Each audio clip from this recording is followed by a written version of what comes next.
Alright, ladies and gentlemen, so today we are going to discuss about how to use SPSS. Kita akan belajar cara nak guna SPSS.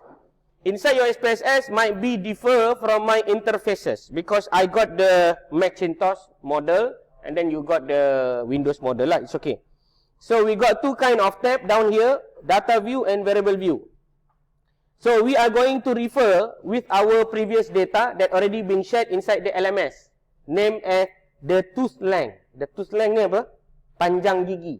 Okay, this is the typical example that you can download the data from the Jamovi website, from the Learn Statistics, use Jamovi, lsj.com. Learn Statistics with Jamovi, anda boleh dapat percuma lah ya. Sebenarnya trik dia, data ni, dan semua data yang akan datang, melainkan data exam lah. Biasanya saya akan extract daripada bahan-bahan yang free accessibility. Faham Open source. So anda boleh download lah. Mungkin ada yang tanya hari tu kepada saya, tooth length ni kira macam mana? Group ni kira macam mana? Never mind. All the questions saya remain unanswered because I need you to discover it by yourself. Some of you will discover it. Most of you are not discoverer lah. Faham? You are unable to discovering it because you are not Mr. Dora. Dora, the explorer girl. Bukan kan? Sebab anda bukan Dora. Tak apa, tak ada masalah. Ya. Yeah. Alright. So, ladies and gentlemen, mari kita pergi tengok satu persatu macam mana cara nak menggunakan SPSS ini. So the first one, we got the variable view. The second one, we got the data view. In a glance, at a glance, when you go and download the data from what I have inside the LMS here, you got 3 column, right? Column 1, column 2, column 3. Using the Microsoft Excel format. Correct or not? Okay. Later on, you are going to learn about how to create an online questionnaire also using the SPSS and so on. Okay, kat sini dah ada dah tooth length. The tooth length ni maksudnya apa? Panjang gigi. The next one is the type of supplement. VC adalah stand for what? That's why saya tak bagi tahu ni VC tu apa. Vitamin C, very good. Maknanya awak dah baca dah tentang detail of this thing. OJ, orange juice, very good. Okay, and then the next one is the dose level, 500 mg. Miligram. Yang ini 1000, ini standard lah macam kita buat eksperimen. This is an example of experimental study conducted by researcher, just to give you at a glance about how to interpret the data with regard to the differences hypothesis testing. Okay, dalam hypothesis testing yang kita akan belajar hari ini terbahagi kepada dua yang utama. Pertama dinamakan sebagai hypothesis testing untuk data yang parametrik. Yang kedua adalah untuk non-parametrik. Parametrik data analysis adalah melibatkan data yang bertaburan normal. Data yang non-parametrik adalah data yang tidak normal. Setakat ni jelas? Macam mana kita nak tahu data itu normal ataupun data itu tidak normal? If you want to know whether the data is normally tabulated or not normally tabulated, you are going to run a few analysis. The first analysis we call it as a graphical analysis, and then the second one is a statistical analysis. Inside the graphical analysis, we usually see following details. The first one we call it as a histogram. The next one is the detrended QQ plot, normal QQ plot, box plot, stem and leaf. Itu adalah 5 yang utama dalam graphical measures to identify whether your data is normally tabulated or not. Dalam bab grafik. Yang kedua dinamakan bab statistik. Awak faham tak apa yang saya cerita ni? Can you understand or not understand because of my language or because of the things that I told you is very abstract? So which one is the answer? You do not know what I'm telling to you now? Never mind. I did not bring my iPad. It's okay. So now I'm going to spell it out lah. Okay, hypothesis testing. So the first one, you need to understand, hypothesis testing is not hippopotamus. That one is for sure. Correct or not? Hippopotamus is a badak air. Hypothesis testing is about how you want to test your assumption. So we are going to learn about following details. The first one is the assumption. Okay, and then the second one, we are going to test for the one sample. Okay, one sample, and then the third one, we are going to compare 2 group. Okay, and then we are going to dig deeper on the more than 2 group. More than 2 groups. Okay, so this is the example of what we are going to learn today. So the first one, assumption. As you know, There are two kind of differences test. The first one we call it as a parametric. Not a Parameswara. Parameswara is the someone who are opening the Melaka. Okay. The next one is the non-parametric. Okay, parametric is actually data is normally tabulated. Okay, this one is not normal. Okay, you understand now what I'm going to say? Correct, eh? Okay. So the assumption. So basically the assumptions are being tested. Tested using graphical, as I mentioned just now, graphical or statistical. Okay, so statistical ni saya tak cerita lagi kan. Tadi graphical saya dah cerita, histogram lagi. Detrended QQ plot. Lepas tu kita ada Allahumma shalli ala Muhammad. Not 11 QQ plot. And then stem and leaf. Stem and leaf. Daun dan juga ranting. Kemudian kita ada box plot. Kemudian kita ada detrended QQ plot, normal PP plot. Okay, so ini adalah kaedah grafik. Alright, so the next one we are going to understand also. Okay, saya tulis sini grafik. Boleh nampak? Boleh nampak ke tak yang belakang? Boleh nampak lah kan? Okay, saya akan bagi ringkasan lah, no problem. Allahumma salli ala Muhammad wa ala ali Muhammad. Okay, so the next one is called statistical. Ini semua benda-benda essential saya perlu cerita dulu. Statistical is being divided into 4 different tests. So the first test is called skewness. The second test is called kurtosis. The next one we call it as a Kolmogorov-Smirnov. Apa dia? Kolmogorov-Smirnov. Smirnov. And then the last one but not least is called the what? Apa dia? Sampai terjatuh kipas. Kolmogorov-Smirnov. Lagi satu dipanggil Shapiro-Wilks. Shapiro-Wilks. Okey, setakat ni faham ke tak? Tak. Tak ajalah korang ni. Macam ni, dalam bahasa Melayu saya akan cerita sekarang. Dalam nak membuat ujian statistik perbezaan, terdapat 2 jenis perbezaan yang awak akan buat secara umum. Satu adalah awak jalankan perbezaan pada data yang bertaburan normal. Satu lagi awak akan jalankan ujian perbezaan pada data yang tidak normal. Data yang normal, maka anda akan menggunakan apa yang dipanggil sebagai ujian parametrik. Data yang tidak normal, maka kita akan gunakan satu ujian yang namanya non-parametrik. Dia ada nama yang lain, dia ada jenis yang lain. Sekejap lagi saya akan draw contoh yang berkenaan. Untuk kaedah yang pertama, apabila kita nak tahu data tu normal tak normal, maka kita perlu gunakan apa yang dipanggil sebagai, apa tadi? Ujian normality. Apa dia? Ujian normality. Ujian normality ni untuk makluman tuan-tuan dan puan-puan sekalian, ianya terbahagi kepada beberapa jenis dan alat ataupun kita panggil statistical algorithm. The first one for the graphical approach, the second one is for the statistical approach. All these things you no need to hafal. Dia semua akan ada dekat dalam YesPIS. Apa dia? SPSS. Anda boleh terus nampak nanti apa yang ada dekat dalam SPSS tu. Saya akan tunjukkan sekejap lagi. Kejap, ujian topik 7 kan. Okay, ini adalah plan B lah. Plan B. Saya tak boleh kalau tak conteng. Saya kena conteng juga. Ting ting ting ting ting ting ting ting ting ting ting ting ting ting. Okay. So tuan-tuan dan puan-puan sekalian, apabila kita menggunakan apa yang dipanggil sebagai hipotesis ni tadi, maka dia akan ada dekat sini Okay, tengok baik-baik. Ini data kamu, betul? Right, so mari kita buat praktis, boleh? Kita belajar teori sikit, kita praktis tu. Belajar teori sikit, kita buat praktis tu. Senang, supaya anda faham. Download data, dah download dah? Very good. So now, we got 3 variables, correct or not? Okay, before I go that, before I proceed to the next level, I need to refresh your understanding about the variable. Okay, variable adalah pemboleh ubah, PU. PU adalah pencetus umah. Salah, pemboleh ubah.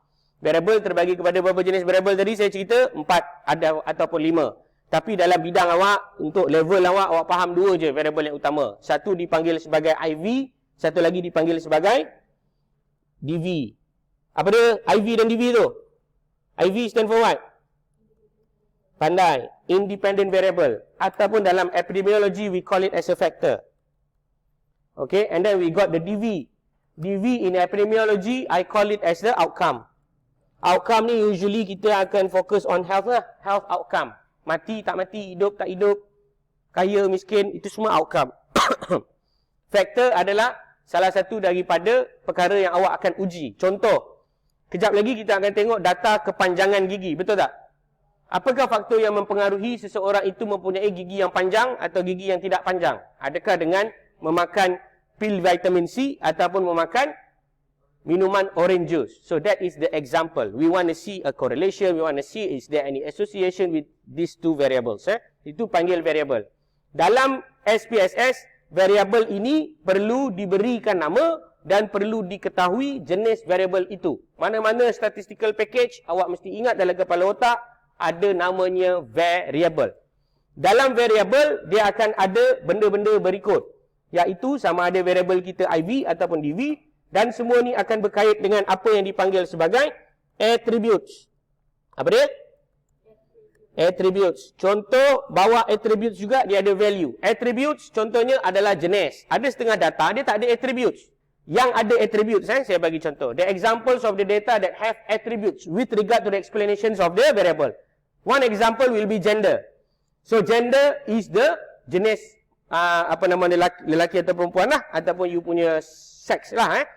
So, gender have two attributes. The first one is called male. The second one is called female. Correct or not? They have got two attributes.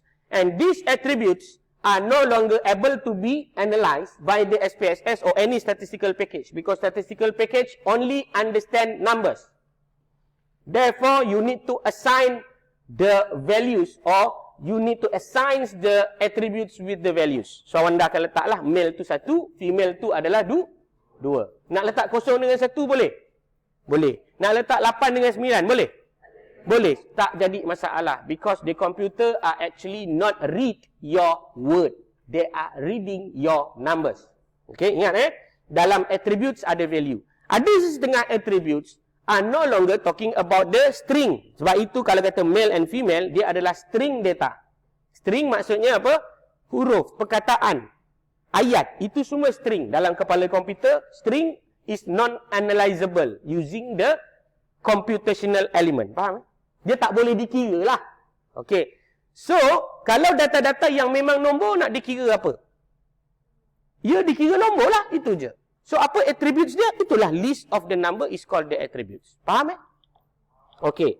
So, apabila kita kata tentang variable, anda mesti faham juga SM. SM stand for what? Sekolah menengah. Salah. SM stand for what? Scale. Pandai. Scale of measurement. Scale of measurement are being divided into 4 different categories. The first one we call it as a nominal. Okay, second one we call it as the pandai, ordinal. The next one we call it as the ordinal, nominal, ordinal, interval. And then the last one we call it as a ratio. So, skala pengukuran ni dah belajar belum? Dah, tapi lupa kan, betul? Pergi balik menuntut 4 jenis variable ni. 4 jenis skala pengukuran. When you talk about variable, all these things are need to be considered and take into account. The first one, we need to know whether it is a scale of measurement of what? Nominal, ordinal, interval atau ratio. Faham Dia bayar pagi ni sebab tak minum air lagi.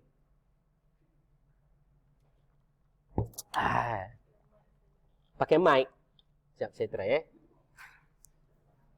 Pertamanya, nominal. Ordinal, interval dengan ratio. So, ini adalah skala pengukuran. Skala pengukuran adalah perkara yang paling asas dalam anda punya variable. Kalau anda tak faham apa itu skala pengukuran, rujuk balik pada nota yang sebelum ni. Okey, jelas setakat ni? Jelas Okey. When you look back into your data, you can see that we got at least 3 variables. Jangan salah sebut 3 jenis variable. The first variable are actually talking about the tooth length. So, what is the scale of measurement for the tooth?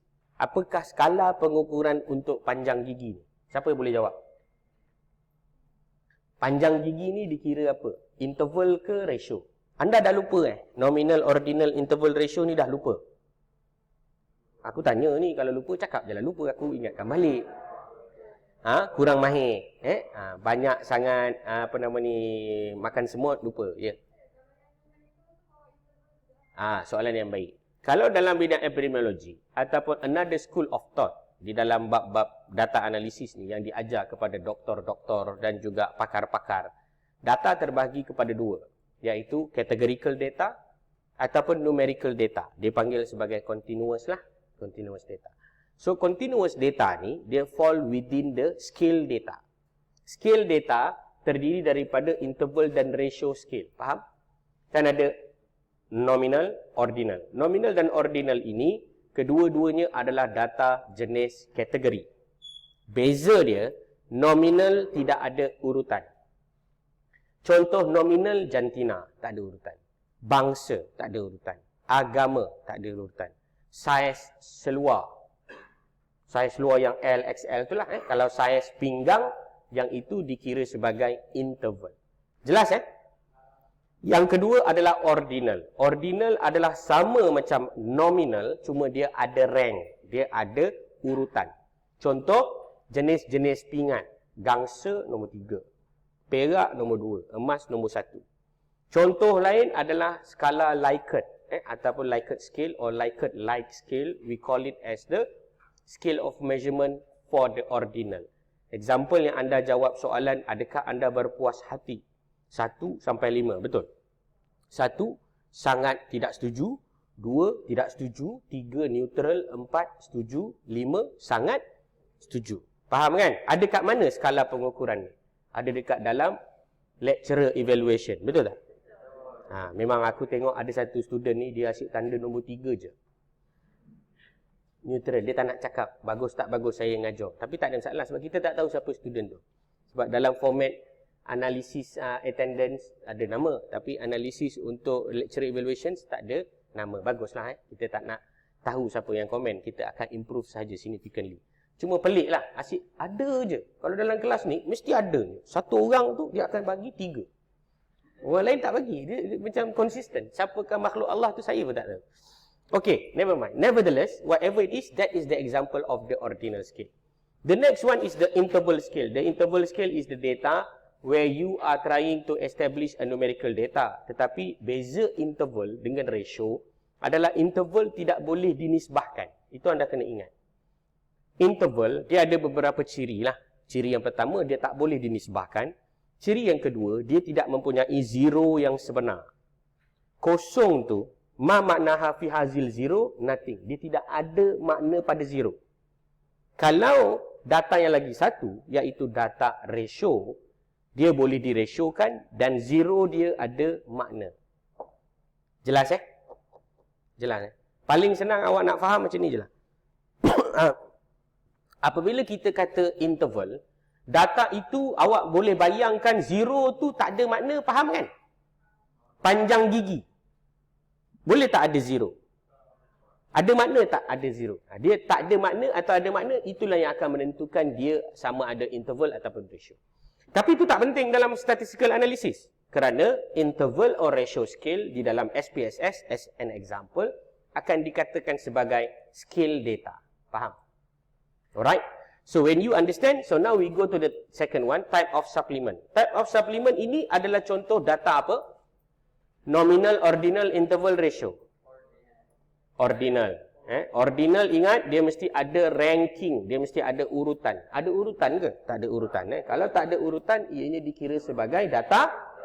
Very good. Dia dikira sebagai data nominal. Sebab kita tak tahu siapakah yang lebih bagus, sama ada orange juice ataupun vitamin C. And then the next one is the dose level. So what do you think about the dose level? Is this the nominal or ordinal scale? Ordinal scale. Dia adalah urutan menaik. Sama ada sedikit dosage-nya ataupun higher dosage. Okay. Agree or not agree? So we are going to learn today how you want to compare those tooth length based on the different kind of exposure to the type of vitamin C and also with the different dosages. Faham kan? Kita nak tengok apa jadi dengan gigi kita. Sama ada gigi kita bagus ataupun tak bagus berdasarkan dengan pendedahan penggunaan vitamin C yang dijelaskan sebentar tadi. Okay, So, setakat ini ada apa-apa soalan? Kalau ada soalan boleh tanya dulu.